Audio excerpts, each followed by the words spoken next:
Hariom friends गोटे online channel आपको स्वागत। आज विषय रही कुंभ राशि मार्च 2022 संपूर्ण राशिफल। आसुवा मार्च मसटी आपण किपर रह मान गोचर ग्रह मान राशि परिवर्तन आपण जीवन में कौन सब परिवर्तन आणिक आसुच्छी सबकि जाना भिडियोटी मध्यम तो आपको अनुरोध कि भिडियोटी को निश्चित रूप शेष पर्यटन देखूँ जब ग्रह मान सपोर्ट आम को मिलता है तो आम जीवन में बहुत ही अनेक परिवर्तन आसी था। क्यों प्रकार यह मसटी आपण सुनेली समय रहिबार अछि। देखंतु एही मासर प्रत्येक दिन ही आपनक पई बहुत ही विशेष अटे। एथिपई एही समय को आपण व्यर्थ भाव जीवाक दियंतु नाही। आपनको सफलता मिलवार संभावना बहुत ही अधिक रहुअछि, तो समय को व्यर्थ भाव जीवाक दियंतु नाही। एही समय रे मानव प्रतिष्ठा रे आपनकर वृद्धि हेबो। किछि मजामस्ती मध्ये समय कटिबो। बुलाबुली करिवार प्लान करि पारंती। सांगमानक सहित अधिक समय कटिबो। नुआ नुआ मित्र बनिबे। किछि नुआ संपर्क जोड़ी होई पारे। ता सहित लव रिलेशन व्यक्ति मानक बहुत ही शुभ रहिबार अछि। सूर्य कृपारू पुत्र प्रत्ययर प्रबल जोग बनुअछि। जो लोक मैंने संतानहीन अटंती तो आपण जीवन में संतान को नहीं खुशी आसीपे। समय आपण लकी अटे। प्रत्येक ग्रह आपन को सपोर्ट ही करुचंती। ता सहित जो मैंने भी बेकारी अछंती चाकरी प्रयास करुचंती सेमानक समय बहुत ही शुभ विचार करा जाउछि। एही समय सूर्य और बुद्धंकर द्युति कारणरू आर्थिक समस्या मानकर अंत हेबाकु जाउछि। आर्थिक स्थिति को मजबूत करिबा पई नुआ नुआ अवसर आपनको प्राप्त हेबो। इलेक्ट्रोनिक्स किंबा इलेक्ट्रिकल्स व्यापार रे जड़ित थिबा व्यक्ति मानकु किंबा न्याय सहित जड़ित कोनोसी काम रे आपण अछंती तो आपनको अधिक धन रोजगार सुजोग प्राप्त हेबो। सूर्यंकर राशि परिवर्तन आपनको जीवन को चमकाइबार अछि। ऐश्वर्यशाली समय बिताइबार सुजोग प्रदान करुअछंती। आपनकर सुख सुविधार वृद्धि हेबो। भूमि वाहन चाकर बाकरंकर सुख सूर्यंकर राशि परिवर्तन तो आपनको देउछंती, किंतु ता सहित गोटे कथार ध्यान रखंतु। देखंतु सूर्य 11तम भाव में प्रवेश करुचंती, जहाँकि शनिंकर राशि कुंभ राशि रे आसुचंती। सूर्यंकर 11तम भाव में आसीबा अर्थ शनिंकर भाव में आसीबा और ताहा भी कुंभ राशि रे आपनको गोटे कथार अवश्य ध्यान रखिबार अछि। एही समय आपनको कौनसी भी कुसंग खराब प्रवृत्तिर खराब चरित्र व्यक्ति मानक संपूर्ण भाव में दूरे रहिबाक पड़िबो और कौनसी भी निशाद्रव्य सेवन ठाରୁ ମଧ୍ୟ आपनको संपूर्ण भाव में बंचिक रहिबाक पड़िबो और मांसाहारी भोजन ମଧ୍ୟ आपनको यथासंभव एही समय आपण त्याग रखंतु और सबुठाରୁ अधिक जेते भी मित्र होइतांतु न कहीं कुसंग ठाରୁ आपण दूरे ही रुहंतु, कारण आपण अजाणତରେ ମଧ୍ୟ कौनसी बड़ क्षति पड़ पारंती, जहाँकि आपनको आगको पश्चाताप ମଧ୍ୟ କରିବାକୁ पड़िपारे। यही गोटे कथार आपण विशेष ध्यान रखंतु। बाकी प्रत्येक दृष्टि तो आपण ग्रह मानकर सपोर्ट आपण जीवन को चमकाइबार ही अच्छी। तो एवं जाना शुक्रंक विषय। शुक्रंकर राशि परिवर्तन आपण बहुत ही खास अटे, जहाँकि आपण बहुत ही शुभ रिजल्ट आणिक आसुचंती। जो भी व्यक्ति विदेश को नहीं कौन प्लान करुथांती किंबा आपणकर कौन भी काम अटकी रोथाए तो एबे आपणकर काम निश्चय रूपे ही हेबाकु लागिबो। आपण एही समय विदेश यात्रा करि पारंती। जो भी विद्यार्थी बाहर रही पढ़ा चाहूँगी सेमानक पई मध्य रिजल्ट 100% अनुकूल ही रहिबार अछि। ता सहित आ गोटे कथा कि एही समय रे आपनको आपन जीवन साथी ठारू कौनसी एक बड़ खुशी खबर मिल पारे, कौनसी बड़ लाभर प्राप्ति होई पारे। आपनकर जीवन साथी जीवन में कौनसी एक बड़ उपलब्धि प्राप्त होई पारे। आपनकर जीवन साथी जीवन में मध्य कौनसी बड़ परिवर्तन आसीपारे और जो आपण मध्य बहुत खुशी रहिबे, जार प्रभाव आपनकर जीवन पर पड़िबो। और जो माने भी अविवाहित अछंती बा विवाह जनित कौनसी भी समस्या रोथिला सेमानक पई मध्य खुशीर समय आपनक पई भल जीवन साथी मिल पारंती। ता सहित लव रिलेशन पई मध्य समय बहुत ही अनुकूल रही अछि। जदि आपण सिंगल अछंती तो आपनक पई भल प्रस्ताव आसीपारे। एही समय आपण किछि नुआ मित्र करि पारंती। बुलाबुली करिबा मजामस्ती करिबा और ता सहित शत्रु आपनक ठारू भयभीत रहिबे। आपनकर शत्रु माने आपनक आगे टिकी करि रहि परिबे नाही। तर्क वितर्क रे आपनको जितिबा कष्ट हेबो। आपण तर्क वितर्क रे आगर रहिबे। ता सहित आपण जहाँकि सबुठारू अवहेला करिथांती आपण निज पई केबे भी समय देई पारंती नाही, तो आपण निज पई किछि समय देई परिबे।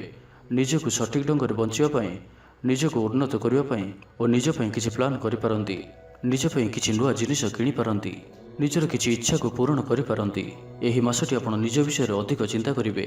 ता सहित जो भी महिला माने निज पई किछि दामी जिनिस बा सुना गहना किणवाक चाहूँगी सेमानक पई मध्य समय शुभ आपनकर इच्छा पूर्ण होई पारे।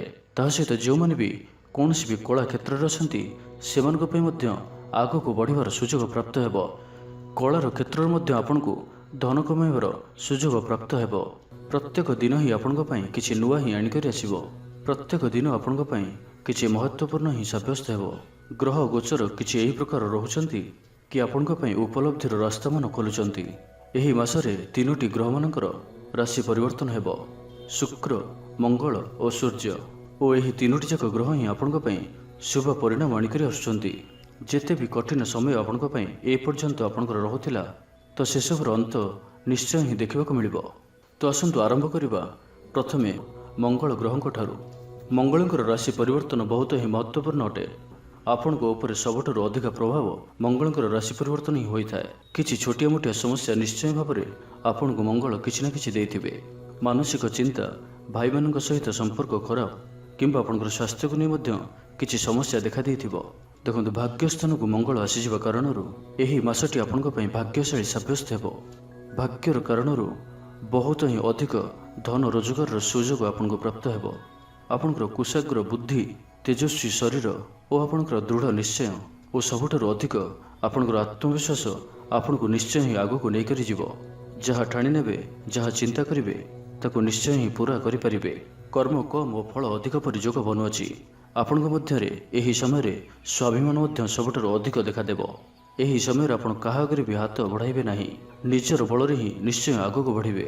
ନିଜର ବଳରେ ହିଁ ଆଗକୁ ବଢ଼ିବେ। ମଙ୍ଗଳଙ୍କର କୃପା କାରଣରୁ ଆପଣ ପ୍ରତ୍ୟେକ କାର୍ଯ୍ୟକୁ ନ୍ୟାୟପୂର୍ବକ କରିବେ, ସତ୍ୟଭାଷୀ ରହିବେ, ସଠିକ୍ ଦିଗରେ କାର୍ଯ୍ୟ କରିବେ। ଧାର୍ମିକ କାର୍ଯ୍ୟରେ ମଧ୍ୟ ଆପଣଙ୍କର ଅଧିକ ରୁଚି ଦେଖାଦେବ।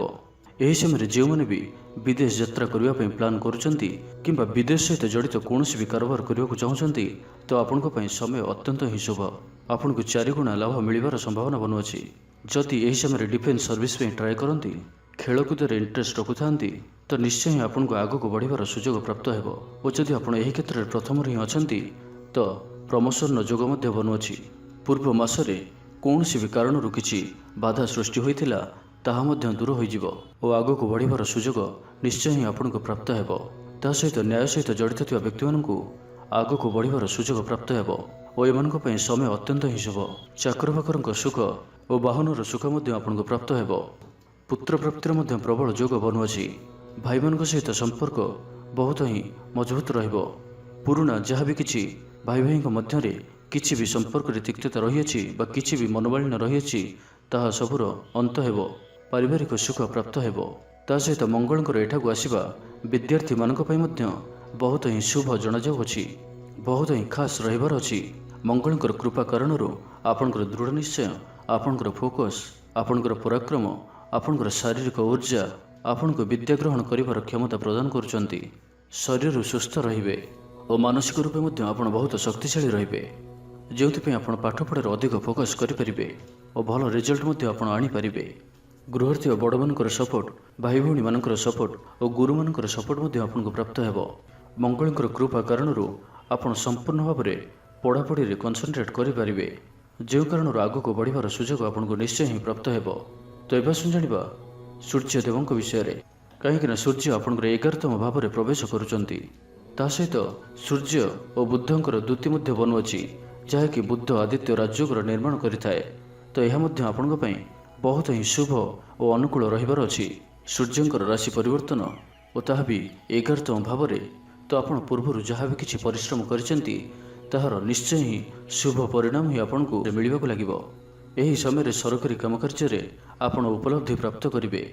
ଅଟକି ରହିଥିବା କୌଣସି ବି ସରକାରୀ କାର୍ଯ୍ୟ ଦ୍ରୁତ ଗତିରେ ପୂରଣ ହେବ। ଯଦି ଆପଣଙ୍କର କୌଣସି ବି ରେଜଲ୍ଟ ଆସିବାର ଅଛି, କୌଣସି ବି କ୍ଷେତ୍ରରେ କୌଣସି ବି ରେଜଲ୍ଟ ଆସିବାର ଅଛି, ତ ଆପଣଙ୍କ ପାଇଁ ରେଜଲ୍ଟ ପଜିଟିଭ ହିଁ ଆସିବାର ସମ୍ଭାବନା ବନୁଅଛି। ବିଦ୍ୟାର୍ଥୀ ହୋଇଥାନ୍ତୁ କିମ୍ବା ଚାକିରି କ୍ଷେତ୍ରରେ ଦିଆଯାଇଥିବା ଏକ୍ଜାମ, ଆପଣଙ୍କୁ ରେଜଲ୍ଟ ପଜିଟିଭ ହିଁ ମିଳିବ। ଯଦି ଆପଣ ସରକାରୀ ଚାକିରିଟିଏ ପାଇଁ ମଧ୍ୟ ପ୍ରୟାସ କରୁଛନ୍ତି, ତ ଏହି ମାସଟି ଆପଣଙ୍କ ପାଇଁ ବହୁତ ହିଁ ଶାନଦାର ରହିବାର ଅଛି। ହୋଟେଲ, ବିଜନେସ୍, ଟୁର୍ସ ଆଣ୍ଡ ଟ୍ରାଭେଲ୍ସର କାମରେ ଆପଣଙ୍କୁ ଲାଭ ନିଶ୍ଚୟ ହିଁ ପ୍ରାପ୍ତ ହେବ। ମଡେଲିଂ ଲାଇନ୍ରୁ, ଟିଭି ଇଣ୍ଡଷ୍ଟ୍ରିରୁ କିମ୍ବା ସ୍ତ୍ରୀ ସମ୍ବନ୍ଧୀୟ ଜିନିଷର କୌଣସି ବି ଆପଣ ବେପାର କରୁଛନ୍ତି, ତ ଆପଣଙ୍କୁ ଅଧିକରୁ ଅଧିକ ଲାଭ ଦେଖିବାକୁ ମିଳିବ। ତ ଏହି ମାସଟି ଆପଣଙ୍କ ପାଇଁ ବହୁତ ହିଁ ଖାସ୍ ରହୁଅଛି। ସବୁ ଦୃଷ୍ଟିରୁ ହିଁ ଖାସ୍ ରହୁଅଛି। ତ ଏହି ମାସଟିକୁ ଆପଣ ବ୍ୟର୍ଥ ଭାବରେ ଯିବାକୁ ଦିଅନ୍ତୁ ନାହିଁ। ଗ୍ରହମାନଙ୍କର ସପୋର୍ଟ ଆମମାନଙ୍କର ଜୀବନରେ ଉନ୍ନତି ଆଣିଥାଏ, କିନ୍ତୁ ଆମମାନଙ୍କୁ ସେହି ଅନୁଯାୟୀ କାର୍ଯ୍ୟ ମଧ୍ୟ କରିବାକୁ ପଡ଼ିବ। ଯାହାଫଳରେ କି ଆମମାନେ ଗ୍ରହମାନଙ୍କର ସପୋର୍ଟରୁ ଆସୁଥିବା ଶୁଭ ପରିଣାମ ସଠିକ୍ ଭାବରେ ପାଇପାରିବା। ତ ଆପଣ ବ୍ୟର୍ଥ ଭାବରେ ସମୟକୁ ଯିବାକୁ ଦିଅନ୍ତୁ ନାହିଁ। ଆପଣଙ୍କୁ 100% ରେଜଲ୍ଟ ମିଳିବା ନିଶ୍ଚୟ ଅଟେ। ତ ଦେଖନ୍ତୁ କି ଏହି ମାସରେ ଏହି 3ଟି ରାଶିମାନଙ୍କର ପରିବର୍ତ୍ତନ ଆପଣଙ୍କ ଜୀବନରେ ଖୁସି ହିଁ ଖୁସି ଆଣିକରି ଆସୁଅଛି। ବାକି ରାଶିମାନେ ଯେପରି ବୃହସ୍ପତି ନିଜର ରାଶି ଧନୁ ରାଶିରେ ଆପଣଙ୍କର ନବମ ଭାବରେ ରହିବେ, ରାହୁ ମିଥୁନ ରାଶିରେ ଓ କେତୁ ଆପଣଙ୍କର ନବମ ଭାବରେ, ତା ସହିତ ଶନି ନିଜର ପ୍ରିୟ ରାଶି ମକର ରାଶିରେ ରହିବେ। ତ ପ୍ରତ୍ୟେକ ଗ୍ରହ ହିଁ ଆପଣଙ୍କୁ ସପୋର୍ଟ କରୁଛନ୍ତି। ରାହୁ ଓ କେତୁ ମଧ୍ୟ ଆପଣଙ୍କୁ ଉଚ୍ଚ ସମାନ ଫଳ ପ୍ରଦାନ କରୁଛନ୍ତି। ବୃହସ୍ପତି ଆପଣଙ୍କୁ ପୂର୍ଣ୍ଣ ଫଳ ପ୍ରଦାନ କରୁଛନ୍ତି। ଭାଗ୍ୟର ସମ୍ପୂର୍ଣ୍ଣ ସହଯୋଗ ଆପଣଙ୍କର ସହିତ ହିଁ ରହୁଅଛି। ଭାଗ୍ୟକୁ ଆପଣ ପରୀକ୍ଷା କରିପାରନ୍ତି। ଆପଣ ଲକି ସାବ୍ୟସ୍ତ ହେବେ। ତା ସହିତ ଆପଣଙ୍କଠାରେ ଧାର୍ମିକ ପ୍ରବୃତ୍ତି ଅଧିକ ଦେଖାଦେବ। ଧାର୍ମିକ କାର୍ଯ୍ୟରେ ଅଧିକ ରୁଚି ରଖିବେ ଓ ଧାର୍ମିକ କାର୍ଯ୍ୟରୁ ଆପଣଙ୍କୁ ଲାଭ ପ୍ରାପ୍ତ ହେବ। ପାରିବାରିକ ସୁଖ ପ୍ରାପ୍ତ ହେବ। ପରିବାରକୁ ଆଗକୁ ବଢ଼ାଇବାର ସୁଯୋଗ ପ୍ରାପ୍ତ ହେବ। ପରିବାର ମଧ୍ୟରେ ନୂଆ ସମ୍ପର୍କ ଯୋଡ଼ି ହୋଇପାରନ୍ତି।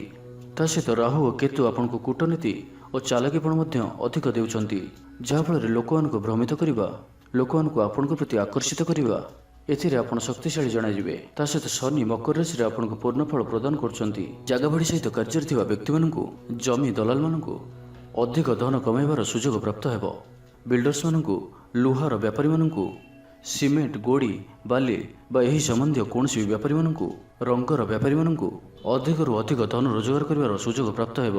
କାହିଁକିନା ଶନି ଆପଣଙ୍କର କର୍ମ ଭାବରେ ଗୋଚର କରୁଛନ୍ତି, ଯାହାକି ଆପଣଙ୍କୁ କର୍ମଠ କରୁଛନ୍ତି, ଯାହାକି ଆପଣଙ୍କୁ ସଠିକ୍ ଦିଗରେ କାର୍ଯ୍ୟ କରିବାର କ୍ଷମତା ପ୍ରଦାନ କରୁଛନ୍ତି ଓ ଆଗକୁ ବଢ଼ିବାର ସୁଯୋଗ ଶନିଦେବଙ୍କର କୃପା କାରଣରୁ ଆପଣଙ୍କୁ ନିଶ୍ଚୟ ହିଁ ପ୍ରାପ୍ତ ହେବ। ତା ସହିତ ବୁଦ୍ଧ ଆପଣଙ୍କର 11ତମ ଭାବରେ ବସି ଧନର ବର୍ଷା କରୁଛନ୍ତି। ତା ସହିତ ଆଉ ଗୋଟିଏ ବିଶେଷ କଥା କି ମା ଲକ୍ଷ୍ମୀଙ୍କର ମଧ୍ୟ ବିଶେଷ କୃପାକୁ ପ୍ରାପ୍ତ ହେଉଅଛି। ଆପଣଙ୍କର ଧନ ଏକତ୍ର ହେବ, ଆର୍ଥିକ ସମସ୍ୟାମାନଙ୍କର ଅନ୍ତ ହେବ। ତ ଏହି ସମୟ ଆପଣଙ୍କ ପାଇଁ ବହୁତ ହିଁ ଶୁଭ ସମୟ ବୋଲି ବିଚାର କରାଯାଉଅଛି। ଯେପରି 4ଟି ଯାକ ଆଙ୍ଗୁଠି ଘିଅରେ, ଏହିପରି ଏକ ଶବ୍ଦ ମଧ୍ୟ ଆପଣଙ୍କଠାରେ ସଠିକ୍ ବସୁଅଛି। କେବଳ କର୍ମ କରିବାର ହିଁ ଆବଶ୍ୟକତା ରହିଛି। ସଠିକ୍ ଦିଗରେ କର୍ମ କରିବାର ଆବଶ୍ୟକତା ରହିଛି। ଏହି ସମୟ ଏତେ ଯେ ଅଧିକ ଶୁଭ ରହୁଅଛି କି ଦେଖନ୍ତୁ କି ପ୍ରତ୍ୟେକ ଗ୍ରହ ଆପଣଙ୍କୁ ସପୋର୍ଟ କରୁଛନ୍ତି। କୌଣସି ବି ଗୋଟିଏ ଗ୍ରହ ଆପଣଙ୍କ ପାଇଁ ଏପରି ନାହାନ୍ତି ଯାହାକି ଅଶୁଭ ପରିଣାମ ଦେଉଥିବେ। ତ ଆପଣ କର୍ମ ଉପରେ ଅଧିକ ଧ୍ୟାନ ରଖନ୍ତୁ ଓ ସଠିକ୍ ଦିଗରେ କର୍ମ କରନ୍ତୁ।